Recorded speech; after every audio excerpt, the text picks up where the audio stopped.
Kinuha ng katulong ang matalim na kutsilyo at akmang isasaksak sa babaeng nakahiga sa kama samantalang ang babae ay hindi gumagalaw, natutulog sa kama. Lumalabas na ang babaeng comatose sa kama ay ang may bahay ng bilya na ito.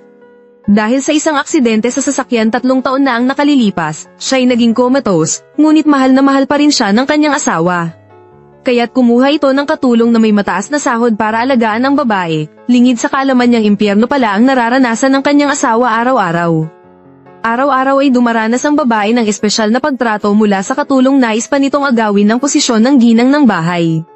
Dinala ng katulong ang kanyang buong pamilya para tumira sa basement ng bilya. Sa basement, sakim na ninanamnam ng buong pamilya ang mamahaling alak. Nangangarap na makaranas ng buhay mayaman ang katulong naman ay walang pakundangang ibinubunton sa babae. Ang kanyang galit na iinggit siya dahil kahit comatose na ang babae, mahal na mahal pa rin siya ng asawa nitong CEO na isip ng katulong. Kung wala lang ang magandang mukha ng babae, siya na ang papalit dito. Kaya't kinuha niya ang kolorete at pinagpipinturahan ang mukha ng babae. Kinukutsa pa niya ang babae na isa na lamang comatose na nakahiga lang sa kama. Kaya't lalo pa niyang pinahirapan ang babaeng nasa kama sakto namang dumating ang asawa ng babae. Dahil sa babala ng kanyang ama, naayos na ng katulong ang amo niyang babae.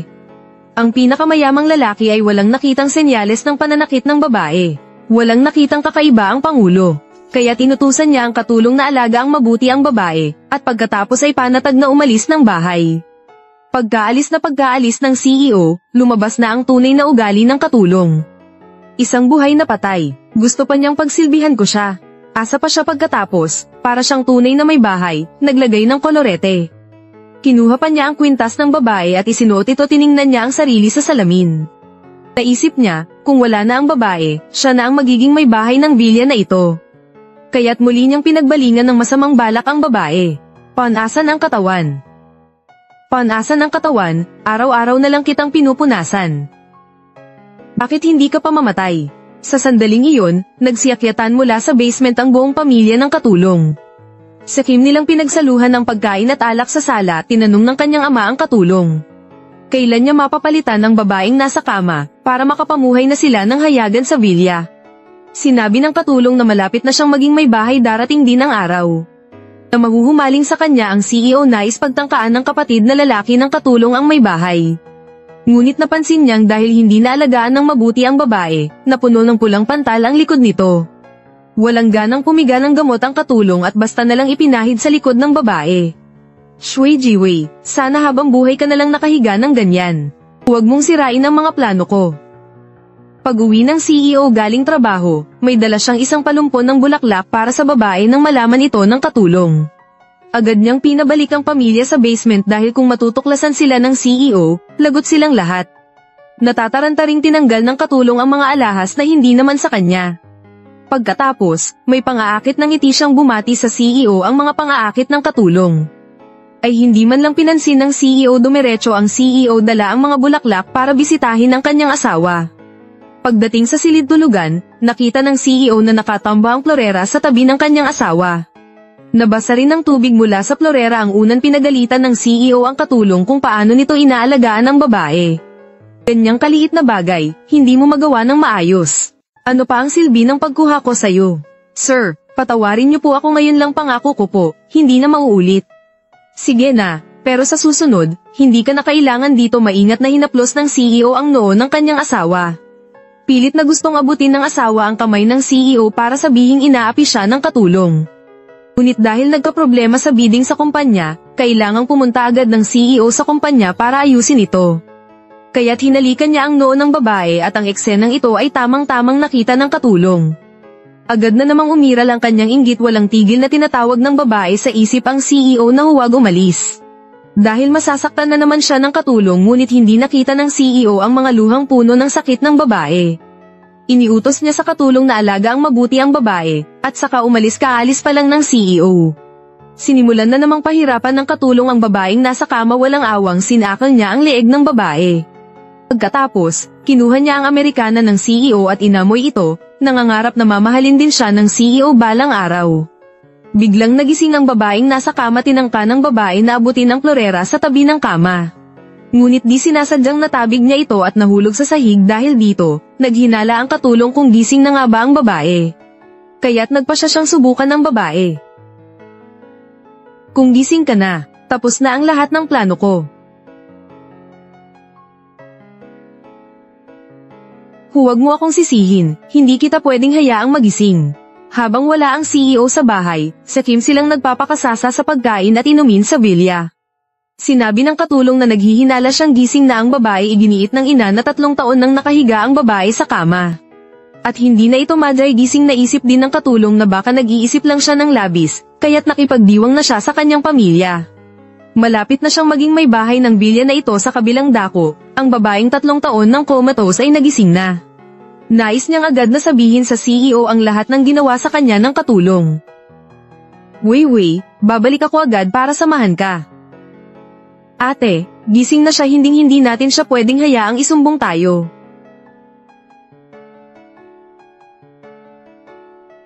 Gayon, huwag mo akong masisisi.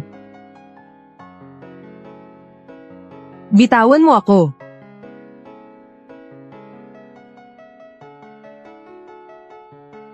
Tulungan mo ako.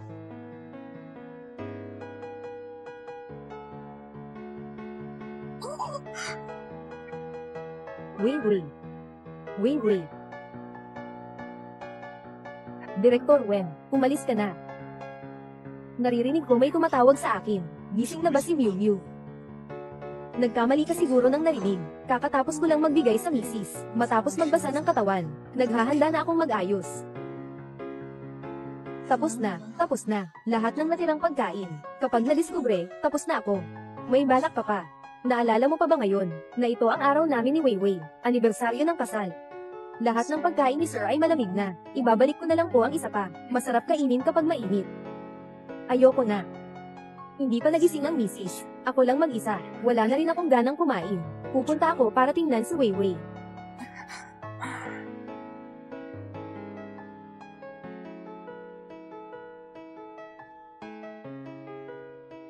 Weiwei. Ngayon ay amin. Anibersaryo ng kasal.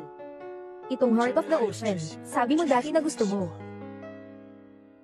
Nahihirapan ako na mabili ito at ibigay sa'yo. Gising ka na. Tingnan mo.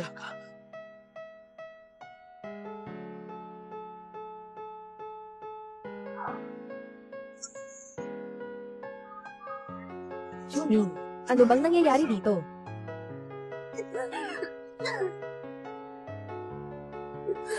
Ginoo, ako.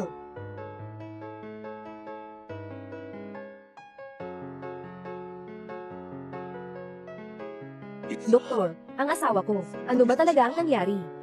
Ang pasyente ay nagkaroon ng allergy sa pollen, na nagdulot ng pantal. Sa susunod, huwag maglagay ng sariwang bulaklak sa tabi ng pasyentes kama. Pasensya na, ako ang may kasalanan. Salamat, doktor. Doktor. Kumusta na ang resulta ng pagsusuri ng ginang? Sa totoo lang, may posibilidad bang magising siya? Ayon sa mga resulta kanina, ang katawan ng ginang, mas mabuti na ito kumpara sa dati. Dapat sana ay nagising na siya. Ngunit ang huling pagsusuri, nasa 2 buwan na ang nakalipas. Maaaring may mga pagbabago sa panahong ito, kaya't hindi ako masyadong sigurado. Noong 2 buwan na ang nakalipas. 2 buwan na ang nakalipas, HMM. Hindi ba't sinabi ko na dapat siyang suriin bawat buwan? Nakakabahala, ngunit ang mga tala ng resulta ko, ay talagang mula 2 buwan na ang nakalipas.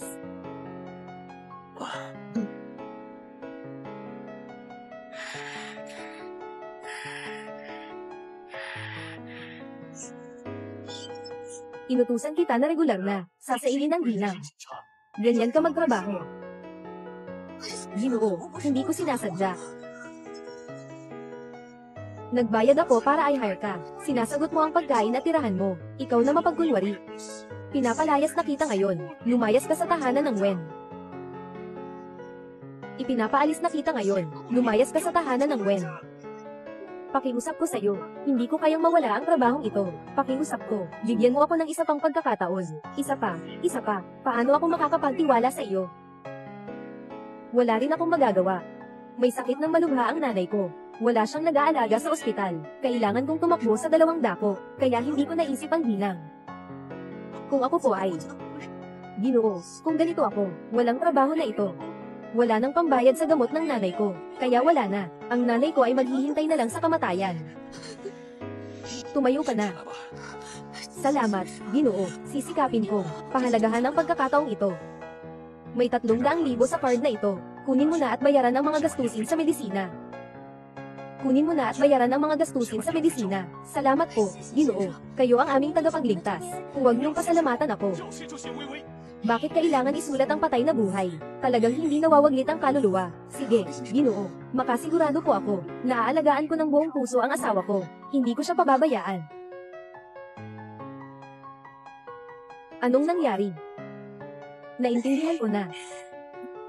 Aalis muna ako sa opisina. Alagaan mo ng mabuti ang asawa ko. Kung may susunod na pagkakataon, alam mo ang magiging resulta.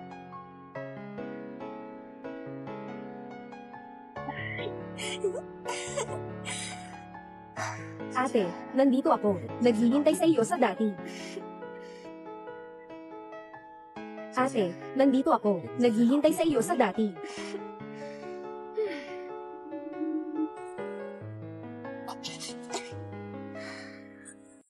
Walang swerte na bagay. Itong singsing, mas maganda kapag suot ko ito.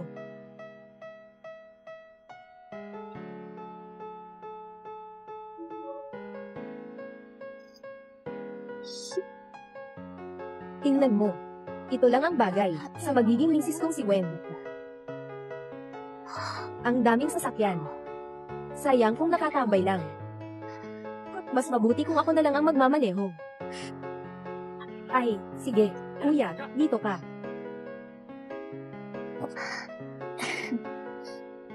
Magarang sasakyan, ngayon siguro. Totoo na bang nahuli ko ang isang mayaman na babae? Akala ko mayaman lang. Kuya, tikman mo ito. Ayos na ito.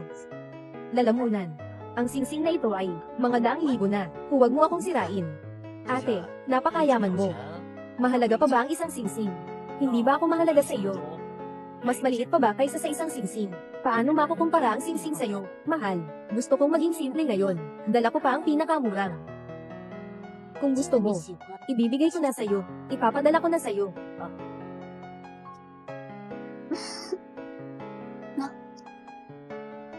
Salamat, kuya. Ang bait mo talaga sa akin. Ate, kamakailan lang.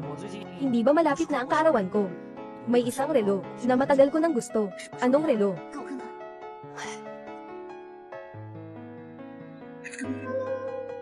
Ay, ate, bakit hindi ka nagsasalita? Ang relo na ito ay 200,000 para sa iyo. Hindi ba't 20 pesos lang yan? Saka, ate, kapag dinala ko ito, syempre, sasabihin ko sa iba na binili ito ng ate ko para sa akin. Kaya't magkakaroon din ng dangal ang ate. Sige na, bibili ko sa iyo. Naisip ko lang kasi, anong relo ang nagkakahalaga lang ng 20,000? Ito ay 30,000. Ako, salamat, ate. Nandito ang 30,000. Salamat, ate. Alam ko na ikaw ang pinakamabait sa akin, ate. Tatawagan ko lang. Hello, Ginoo. Ano ang maitutulong ko? Katatapos lang tumawag ng property management sa akin.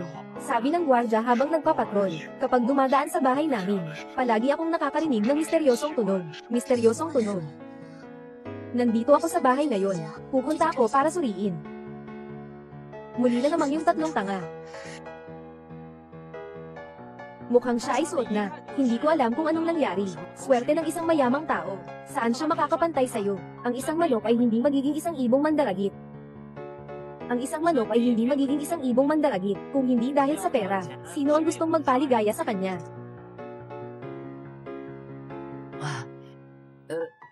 Tara na, ate. Anong ibig mong sabihin? Ano ba ako sa'yo? Ate, huwag ka nang magalit. Ate, huwag ka nang magalit. Sisi ko ang bibig ko. Ganito na lang, gabi na ito, kahit anong gusto mong gawin. Lumayo ka. Wala akong interes.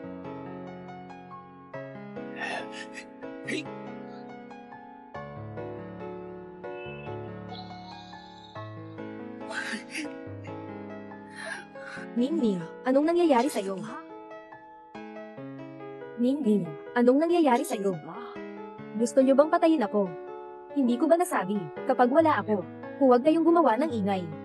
Kung mahuli kayo, mawawalan ako ng pagkakataon, masaya na kayo. Ningning, magiging, mas maingat kami mula ngayon. Hindi mo kami pinapayagang gumawa ng ingay. Siguradong hindi tayo kikilos, ngingiti o gagawa ng ingay. Akala ninyo, gusto kong magpanggap na daga, para mabuhay. Kung hindi dahil sa inyo, kayong mga inutil na ito, matagal na sana akong naging Madam Wen. Sawa na ako. Sawa na ako sa ganitong buhay. Bakit ako lang ang pwedeng maging katulong? Nasuot ako ng mamahaling damit, gamit ang kanya, pero wala pa rin nakikita akong halaga. Isa siyang taong walang malay. Maraming tao ang humahanga sa kanya, lahat ito ay dahil sa inyo. Lahat ito ay dahil sa inyo. Kung kayo ay mayaman, hindi ako magiging galito.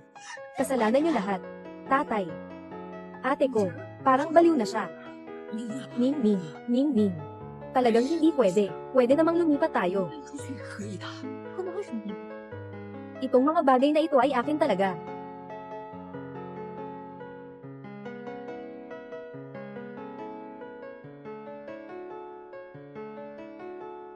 Kailangan lang maging higit sa iba, para hindi ka hamakin ng iba.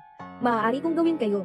Hindi na tayo dapat magtago dito. Buong bahay ng Wen ay sa atin na. Gusto kong umangat. Maging ginang, Wen. Papa. Talagang nababaliw na ang ate ko.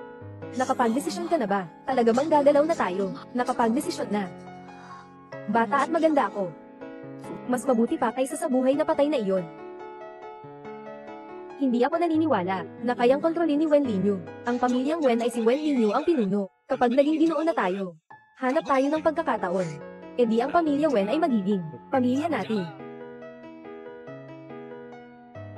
Oo nga. Pagdating ng panahon, ako na ang magiging Ginoong Chu. Sila ang magpapakumbaba sa akin. Ako na ang magiging dahilan. Ha ha ha. Bumalik si Wen Linyu. Maghahanda lang ako.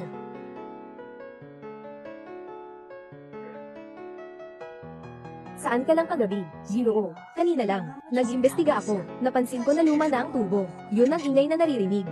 Agad mong ipaalam sa property management na kailangan nilang mag-ayos dito. Oh, tama nga. Kailangan kong umalis sa trabaho ng kalahating buwan. Ang mga bagay sa bahay, iyan na ang sayo.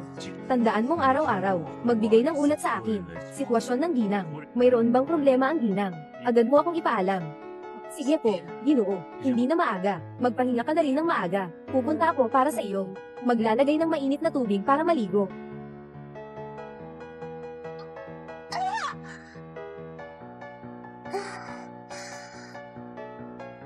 Ginoo, parang na-spray ng pako. Mukhang na-injure ito. Kumusta? Grabe ba ang pagkakahulog? Ginoo, parang hindi ko mag-alaw ang binti ko. Wala akong lakas. Tutulungan kitang lumabas. Hindi na kailangan. Kaya ko naman. Hindi ko pwedeng iwan ka. Mag-isa sa banyo. Baka magkasakit ka pa.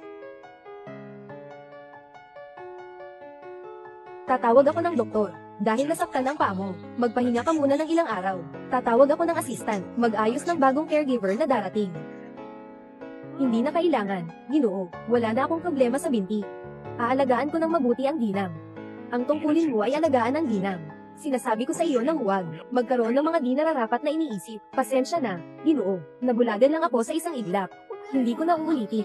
Bibigyan ko ng buong atensyon ang ginang. Pakiusap, isaalang-alang mo na. Nakalipat ko lang ng bayad sa gamot ng nanay. Patawarin mo ako sa pagkakataong ito. Sa pagkakataong ito, ituturing ko. Nabulag lang ako. Ito rin ang ibinibigay ko sa iyo. Huling pagkakataon. Pasensya na, Ginoo. Hindi ko na uulitin ito.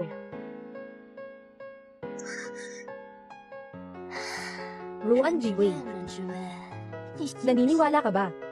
Hindi lalampas ang isang buwan. Magagawa kong makuha ang asawa mo. Maging asawa ko.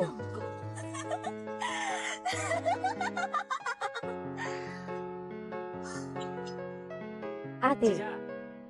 Buksan mo naman ang pinto. Paano siya dumating?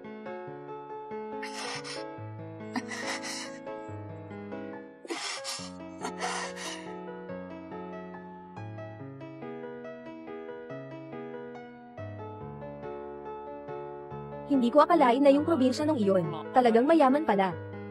Hindi na sayang ang effort ko na mahanap ang bahay niya.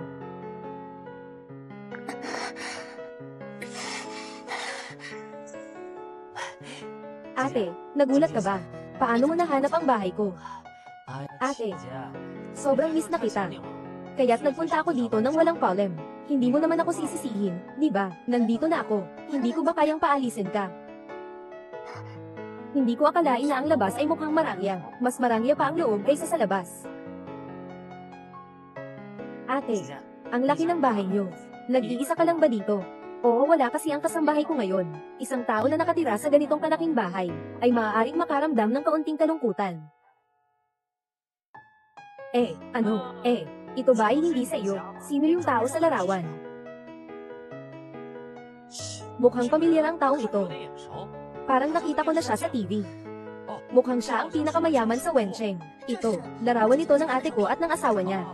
Nalaman ko na ang ate ko ay kapatid ng pinakamayamang tao, kaya siguro, mayaman pero tahimik lang. Nandito ka ba para mag-imbestiga? Nakita mo na ang buong bahay. Hindi naman. May mga lugar pang hindi mo nakita. Alam ko na wala kang mabuting intensyon. Nakakainis. Dahan-dahan lang. Nakakainis. Dahan-dahan lang. Ayaw ba ni ate?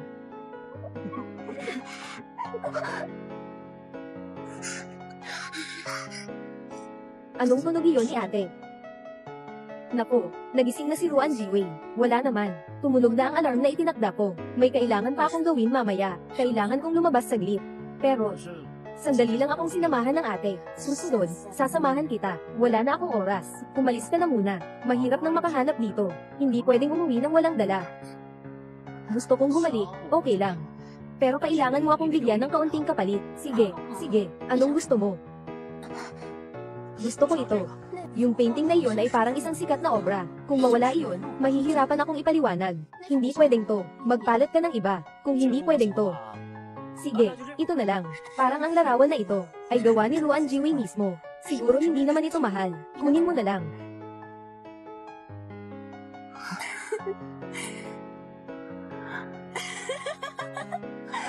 Tatlong taon kong inalagaan ka ng mabuti. Bakit mo ako Gina ganyan? Siyempre, dahil hindi ko gusto ang ugali mo. Bakit ikaw ang dapat makakuha ng lahat ng pagmamahal ni Wendy New?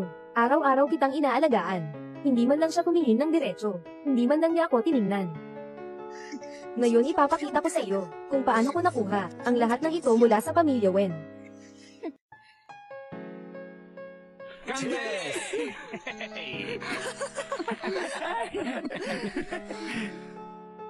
Tingnan mo ang itsura mo ngayon.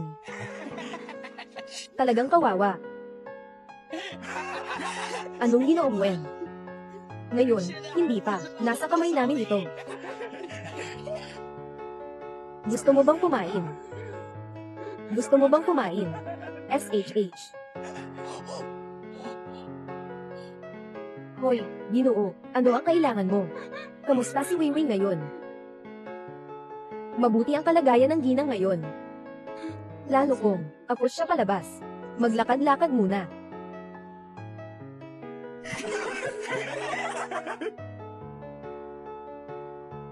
Pakiusap. Natapos na maaga ang trabaho ni Ginoong Wen. Anong plano mo pagkatapos nito? Pwede bang magtagal pa dito ng ilang araw? Maraming salamat sa tulong, Ginoo Wang. Kailangan ko nang umuwi agad. Alagaan ang asawa ko. Ngayon, tulad ni Ginoo Wen, isang tapat at mapagmahal na lalaki, bihira na ito. Sandali lang dito, magkakaroon dito ng isang paligsahan ng palitan. Mga ilang, mga alahas at kung ano-ano pa, Ginoong Wen, gusto mo bang bumili ng isang piraso para sa asawa? Ito ang ngayong araw, ang pinakamaraming halaga na item, puso ng karagatan. Itong singsing. Hindi ba't nakuha ko na ito? Naipasa ko na kay Vicky. Bakit nandito ito ngayon? Saan nanggaling itong singsing? Itong singsing. Narinig ko na kamakailan. May bumili ng mataas na presyo. Ngunit hindi ko alam kung bakit. Ngayon ay muling pumasok sa merkado. Paano? Interesado si Ginoong Wen sa singsing na ito. Hindi ko may tatago. Ang singsing na ito ay nakuha ko dati. At ibinigay ko sa aking asawa. Hindi ko inasahan. Bakit ito nandito? Ginoong Wen, baka nagkamali ka. Hindi ako nagkamali. Ang singsing na ito, ang master sa ibang bansa ay gumawa lamang ng isa. Kung hindi ko sana binayaran ng mataas na halaga para ibigay sa aking asawa. Ano? Baka siya ang asawa mo. Nagkaroon ng aksidente ang aking asawa ilang taon na ang nakalipas. Hindi pa siya nagising. Nagkaroon ng aksidente ang aking asawa ilang taon na ang nakalipas. Hindi pa siya nagigising. May iba pa bang tao sa inyo? May isa pang. At mayroon pang isang patuloy. Tagapag-alaga ng aking asawa. Ginoong Wen, kaya't mag-ingat ka. Sabi nga, kahit anong pag-iingat, mahirap pigilan ang mga salarin sa loob ng bahay. Narinig ko, na may ilang mga manggagawa, na nakikita ang yaman ng kanilang amo. At lihim na kumukuha ng mga bagay, mula sa bahay ng amo upang ibenta. At mayroon ding mga masamang manggagawa, na umaabuso kapag wala ang tagapag-alaga, pang-aabuso ng amo. Isa lang siyang caregiver. Hindi naman dapat ganito kalakas ang loob. Huwag kalimutan ang pag-iingat sa ibang tao. Huwag kalimutan ang pag-iingat sa ibang tao.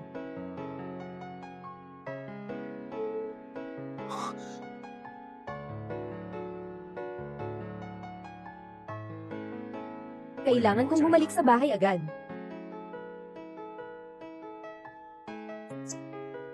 Ginoo, bakit ka umuwi ng maaga? Tinawagan kita ng ilang beses. Bakit hindi ka sumasagot? Ano? Tumawag ka sa akin. Ako, naubusan ako ng baterya. Automatikong nag-shutdown.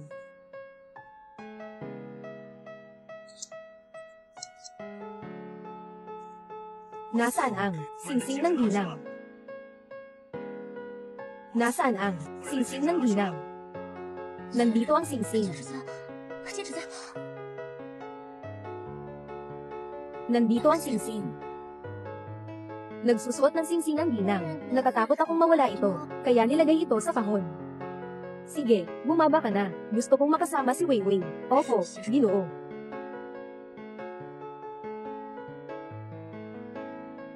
Buti na lang matalino ako. Nakapaghanda ako ng peke. Nakapaghanda ako ng peke. Kung hindi, mahuhulog ako ngayon. Wala namang espesyal sa mukha na ito. Bakit siya kayang maging ganito kamahalin sa iyo?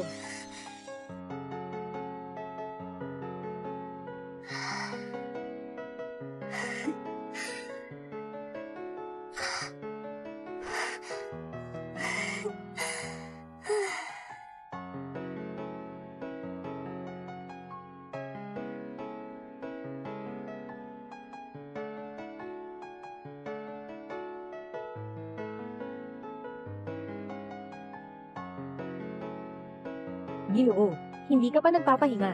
Uminom ka ng gatas, makakatulong ito sa katawan. Ayos na, hindi ako sanay.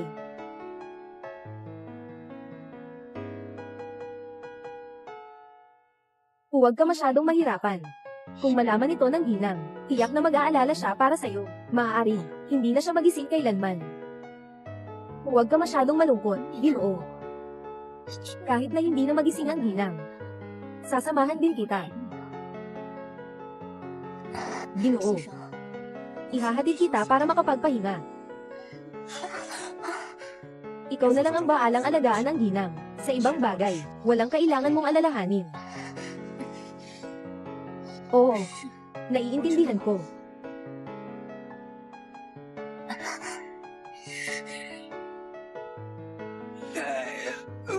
Anong bagay ang humahawak sa akin?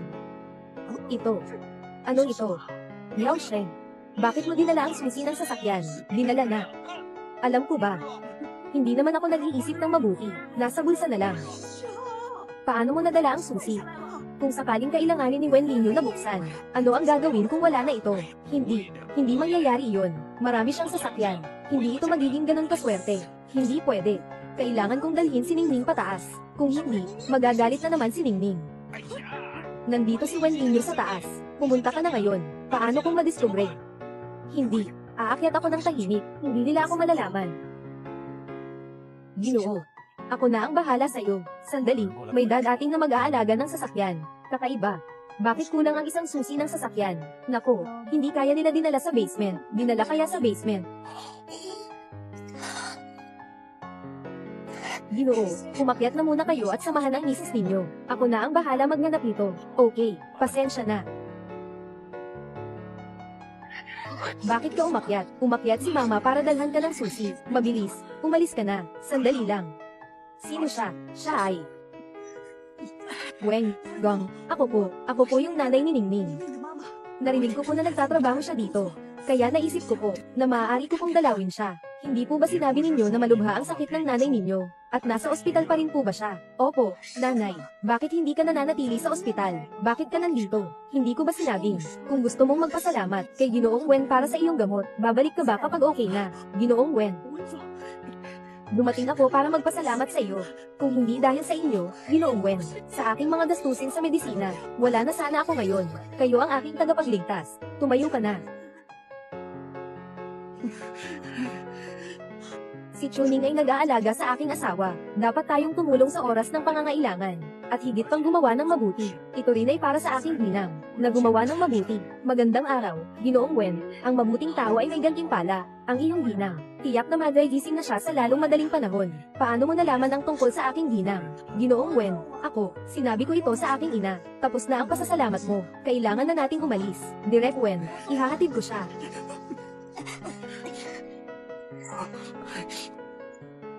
Nasanay na tayo ng ganito. Parang pakiramdam ko, pamilyar siya dito. Parang kilala niya ang lugar. Sabi nga, mag-ingat sa lahat ng bagay. Mahirap labanan ng mga kaaway sa loob.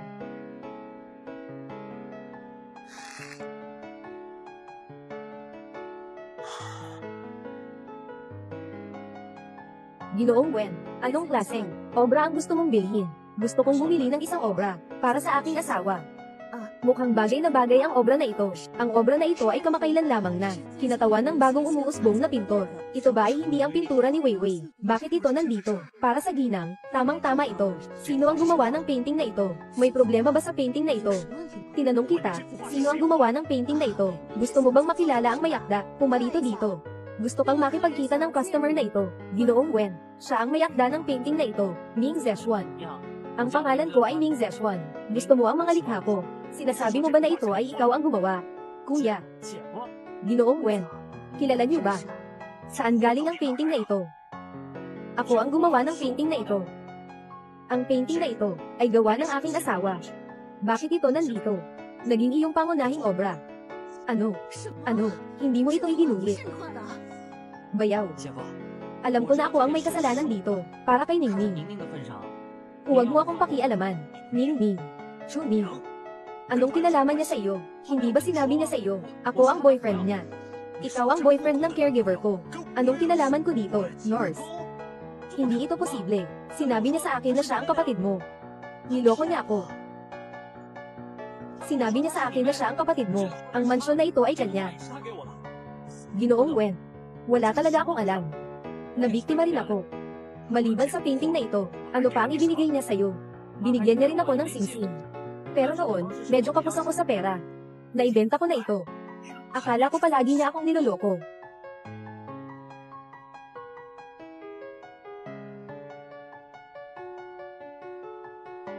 Ruan Jiwei.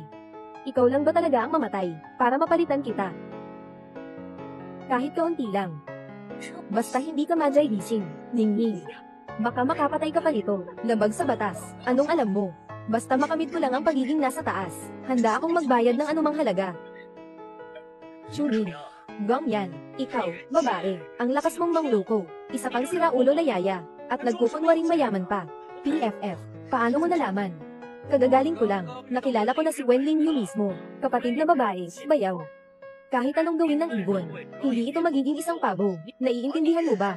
Alam na ni Wenlin Yu, ang mga bagay na ginawa mo, bumalik na siya ngayon. Maghintay ka lang. Tapos ka na, sinasabi ko sa'yo.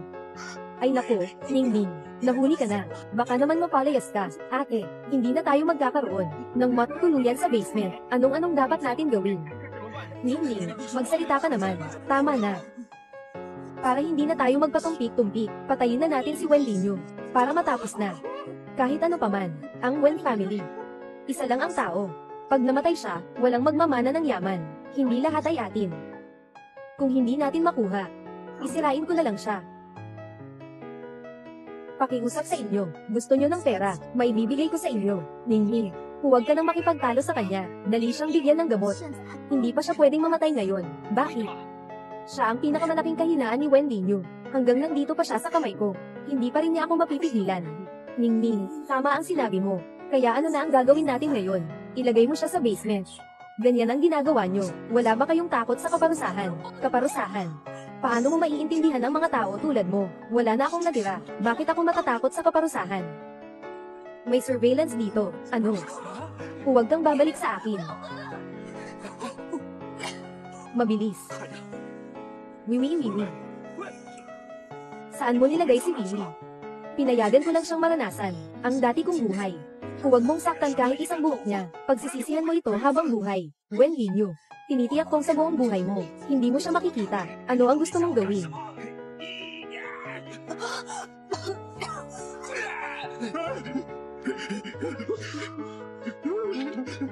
Wen Linyu. Ayaw mo na ba kay Weiwei? Paalisin mo si Weiwei. Pumulo ka sa akin. Nanghihingi ako sa'yo. Pakawalan mo si Weiwei. Di mo naririnig na nakaluhod ka. Nanghihingi ako. Pakawalan mo si Weiwei. Ano mang sabihin mo, susunod ako.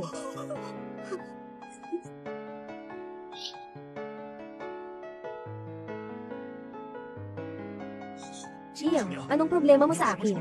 Pinakawalan mo si Weiwei. Wen Linyu. Gusto mo bang makita si Rojiwei mo? Ano ba talaga ang gusto mo? Ano ba talaga ang balak mong gawin? Gusto kong malaman kung ano. Gusto kong maging asawa ni Wen. Gusto kong maging mas mataas pa sa iba. Maglalaro tayo ng isang laro. Kung mahanap mo si NGUY and 3D, papakawalan ko siya. Kung ako ang makahanap sa kanya, papakawalan mo siya, di ba? Huwag mo siyang sasaktan, ha? Pero, sinasabi ko sa'yo, mas mabuti pang huwag mong isipin na magulat sa pulis. Kung hindi, kahit mamatay ako, isama ko pa si Ruan Jiwei sa kapahamakan. Kung hindi, kahit mamatay ako, isama ko pa si Ruan Jiwei sa kapahamakan. Alam mo ba kung anong lugar ito? Narito ang aming pamilya, lugar na tinitirhan namin sa loob ng 3 taon. Bakit ikaw, na walang ginagawa, ay may walang katapusang pera? Samantalang ako, kahit anong pagsisikap, lahat ay isang bagay lamang, na pinagtatawanan na kasambahay. Mali ka. Tinutokso ka ng iba, hindi kailanman ito dahil sa iyong katayuan, kundi dahil sa inyong pamilya. May mga kamay at paa kayo, ngunit tamad kayo, walang ambisyon. Mas mabuting maging daga sa basement, kaysa umasa sa sariling pawis. Ito ang dahilan kung bakit kayo kinukutya ng iba. Tumahimik ka, kung hindi dahil sa'yo. Bakit hindi ka namatay sa aksidenteng iyon? Tumahimik ka. Kung hindi dahil sa'yo, mayaman na sana ako. Bakit hindi ka namatay sa aksidenteng iyon? Wala ka ng pag-asa. Maliit lang. Medyo mabilis din ang dating niya. Hula mo ba kung mahahanap ka niya? Maliit lang. Kasalanan ko ito. Ako ang hindi nakaprotekta sa'yo. Wen Linyu. Mukhang hindi mo nahanap. Hindi mo alam na may underground na silid sa bahay. Simula nang lumipat ka dito. Hindi mo alam ang lugar na ito.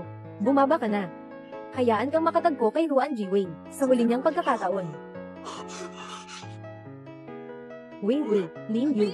Huwag kang matakot, Linyu. Sinasabi ko sa iyo, mas mabuti na huwag kang maghanap ng kung ano-ano. Kung hindi, patayin ko siya ngayon din. Kailangan mong agad na magsulat ng testamento, isang voluntaryong pahayag. Lahat ng ari-arian ay ilipat sa akin, at ipahayag din na ang iyong kamatayan ay isang pagpapakamatay. Huwag.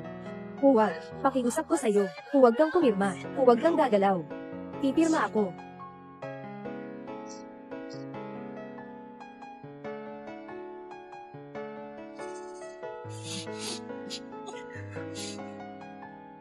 Handa akong mamatay.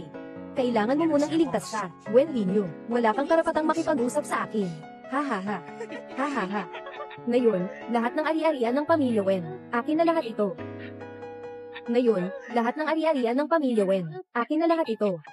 Wala nang makakakita sa akin ng mali. Ngayon, hindi na nila ako matataasan. Ha ha. Anong nangyayari? Hindi maganda ang pakikitungo. Mukhang may dumating. Mga walang kwentang tao, walang ingat sa paggawa. Huwag mong saktan siya. Humakbang ka pa ng isang hakbang. Patayin ko siya agad. Pulis. Walang gagalaw. Lahat kayo, lumuhod. Aking ari-arian. Aking lahat. Sa ngayon, maliit na bagay. Ayos ka lang ba? Hinihinala nila na ikaw ay nanlaban sa kidnapping, pananakot, at iba pang kaso. Sumama ka sa akin. Impossible. Ako ang panalo. Ako talaga ang panalo. Kasalanan niyo tong mga mayayaman, makasarili at mapansamantala. Nasa taas kayo. Kasalanan niyo lahat. Mik-mik. Sa wakas, nagising ka na. Sa huli, sa 3 taong ito, sa totoo lang, palagi kong naririnig ang mga sinasabi mo. Salamat sa'yo. Mahal kita, kahit hindi ka makabangon. Ako'y maghihintay palagi sa'yo. Mahal din kita.